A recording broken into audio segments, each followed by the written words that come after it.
Hello, and welcome back to another episode of Dénht'ā. Hi, how are you? For people that are just tuning in, Dénht'ā in my national Kaska language is, well, it means, hi, how are you? So I think it's just funny saying it over and over again. Dénht'ā, hi, how are you?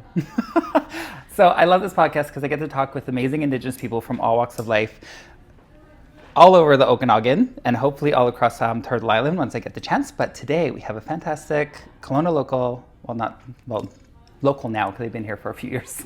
Fantastic person, Candice McKendry. Hi. Hi. Thank you very much. I'm good. Thanks for having me. Yeah. Would you like to introduce yourself to the people at home? Yes, my name is Candice McKendry. I am Niska. So I come from the Niska Nation, which is up in the Nass Valley in northern BC, northwest coast. I come from the Fireweed Fortress Matriarchs and the Killer Whale Clan. Ooh, nice. Yes. I love that most Indigenous cultures are matriarchal. I think it's fantastic. It's Me so too. Good. And then you tell people this, mostly white people, and they're like, oh, you don't follow that anymore. I was like, well, we do. Back home, we still follow our grandmothers. We still take our last names usually from them. Our clan comes from them, which passes the lineage on there. They're like, well, you still listen to the men. I was like, why are you fighting me on this? We do, though. We do, actually. My grandmother and all of her sisters, they are our matriarchs, and I believe now it is my mother. Yeah. Because most of them have passed on. So yeah, my mom is the matriarch. The matriarch. She's the queen bee. She is indeed. Yeah. Amazing. So I know Candice not super well, but we've got to know each other a little bit along the way. She's a fantastic person. She's come to my shows. Very fantastic. A very sexy husband. Yes, and, I agree. I made a grave error one of the times we met her because I referred to her as white as a group of people. And then she came up to me and she's like, I'm Native. I just want you to know, I know my skin's like this, but I'm Native. And I was like, this is fantastic. Not because they're Native. It's amazing they are. Yeah. But it's because I judge someone by their skin tone. And then you told me that happens quite often all in the your time. life. Yeah, my whole life, actually. Yeah. So let's delve into that, if you want. Sure, yeah. Well, it's interesting. I moved here in the early 90s, mid 90s, I suppose, and immediately moved into Native housing, which at the time was absolutely stunning. Nicest place I've ever lived in my life. It changed over the years. And so I grew up with my people in the complexes. The complex is what we called it. And I grew up there and I was surrounded by kids and we were all Native and that's just who we were. But outside of that little bubble, my mom sent me to a French immersion school growing up, which was a 20-minute drive away. And I was one of the only Native kids in the school, but I didn't look it, right? So I really just blended in with everybody. And being as white as I am, I get my skin tone from my Irish father, but also being Native, it's been a challenge over the years for sure. Feeling a part of the community, but also not. It's funny, I could be surrounded by all the Native people in the world, going to a powwow and still feel super lonely and super isolated because I'm still the white girl, right? I'm still the white girl there. I'm still a tourist. Yeah, it's been, challenging for a long time. I bet, and that would be hard. And it's like you said, you grew up in your culture and you look as fair-skinned as you are, so you do get the little bit of judgments. I look quite tanned right now, but normally I'm not as dark. So when I was growing up, I was either too white for my too white for the Native family, too brown for my white side. Not the same experience as you have, but then, close though. But close. You end up standing a little bit on the outside watching in, and you're like, well, I want to be a part of this. Why are you treating me differently? And that's true. That's exactly what it is, because you kind of get.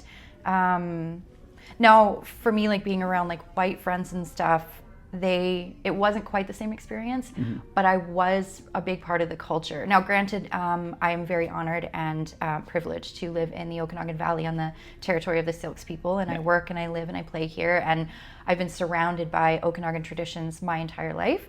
And so again, there's that sort of outside piece because I'm Niska. We don't wear jingle dresses, we don't fancy dance, we don't sing the same. Everything is really different once you get onto the coast. Nobody here has button blankets, and that's kind of our thing, right? So still a part of, but yet still on the outside. It makes sense because up north we have button blankets as well that we make from caribou antler. And it's when you meet, we say, I'll just say non-native people in the area, they pan-Indian us and assume that since we're native, all of our traditions are the same. Like we don't have jingle dresses or ribbon dresses up north. And then everyone just assumes like, oh, what colors do you use? It's like, well, we don't have that. Yeah. And then they get shocked and they're like, oh, like, aren't you all the same? Nope, actually. And I actually feel quite uncomfortable in a ribbon skirt. I know that it has become a little bit more across the board in terms of Indigenous people across Canada. I know it was a prairies thing. Yeah. Same with teepees, really, and jingle dresses. It was all sort of the prairies, and it's trickled its way across. So it's a little bit more common across all of them. But truthfully, I feel uncomfortable in a ribbon skirt because it's not me. Yeah. Yeah. I feel the same way. Someone offered to give me a ribbon skirt, and I was like, no, thank you. I appreciate it.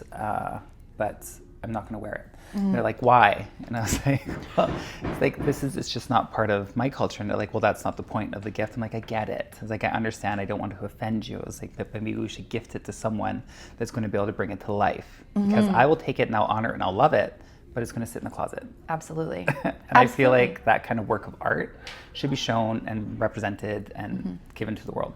And worn with like honor and pride, right? Yeah. And I would feel uncomfortable like I was wearing a costume and you know, I wouldn't necessarily call a ribbon skirt regalia, but it's bordering on that. And truthfully, I wouldn't want to disrespect any other Indigenous people across Canada by putting on regalia that didn't belong to me. Yeah. And unfortunately, the ribbon skirt kind of feels the same. Yeah. Yeah. So I don't. I'm actually in the process right now of making a vest. It's going to be a little more flowy, not your bulky kind of thing. It's going to be long and beautiful and flowy. Yeah. And I'm actually going to put my family killer whale crest on the back, and then I'm going to put buttons on it. So it's going to be not a blanket, but a vest, so that I can, you know, wear that with pride to events, at least even locally, so I can represent my people and feel comfortable in what I'm wearing. Yeah, and then you'll be able to give some representation and tell people about this is your people with the buttons. Absolutely. Because a lot of people forget about it, because once again, you mentioned it's become across the nations or across people's views of Native that ribbon skirts are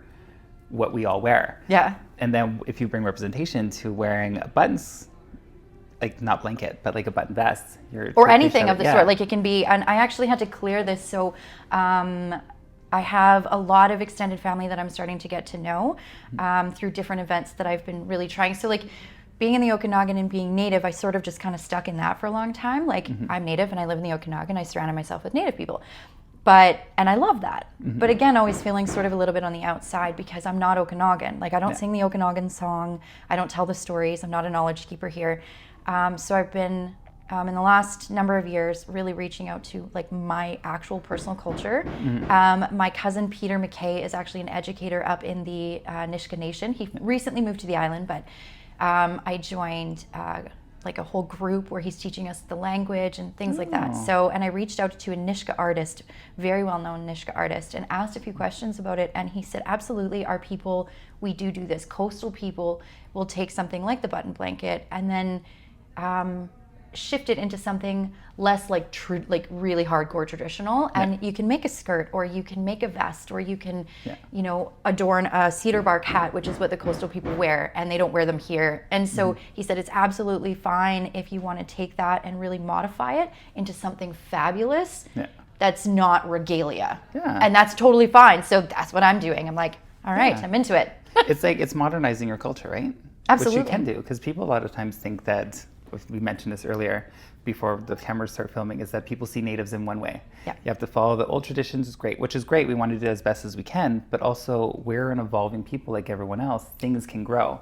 So if you're taking your regalia and turning it into like a vest that you can wear with pride to bring it out, to bring acknowledge and education about it. Absolutely. That's amazing. Right? Yeah. Why would someone want to stop that? Or a beautiful event, if it was a wedding, or, you know, really like anything that you want to go out and you want to sort of dress up. I work as an Indigenous student advocate at Rutland Senior Secondary. So my role is I work with Indigenous youth.